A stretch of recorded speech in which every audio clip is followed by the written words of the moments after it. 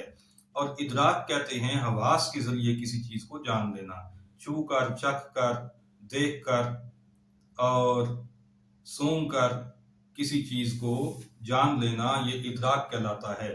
تو ان حواس خمسہ کے ذریعے کوئی نہیں جان سکتا کہ وہ کل کیا کرے گا اور اس کی موت کب ہوگی یا کس زمین میں ہوگی۔ یہ چیزیں جاننے کا ذریعہ اللہ تعالیٰ کی وحی ہے جو نبی کریم صلی اللہ علیہ وسلم کو حاصل ہے، اور نبی کریم صلی اللہ علیہ وسلم نے اس کا مظاہرہ بھی بارہا فرمایا، جیسا کہ میدان بدر میں آپ نے جنگ سے ایک دن پہلے نشانات لگا کر بتا دیا تھا کہ اس جگہ پہ ابو جہل مرے گا، اس جگہ پہ فلاں مرے گا، اس جگہ پہ فلاں مرے گا، اور پھر اگلے دن صحابہ کرام نے دیکھا کہ جس جگہ پر آقا صلی اللہ علیہ وسلم نے جس کافر کے بارے میں ارشاد فرما دیا تھا وہ 1 انچ بھی دائیں یا بائیں نہیں تھا، عین اسی جگہ پر اس کی لاش پڑی ہوئی تھی۔ سب سے بڑی ناسمجھی اور بے وقوفی ان نجدیوں کی یہ ہے کہ یہ قرآن مجید میں غور نہیں کرتے۔ اسی آیت کا آخری حصہ تو ذرا توجہ سے پڑھ لیتے۔ ارشاد ربانی ہے ان اللہ علیم خبیر، بے شک اللہ علم والا ہے اور وہ خبر دینے والا ہے۔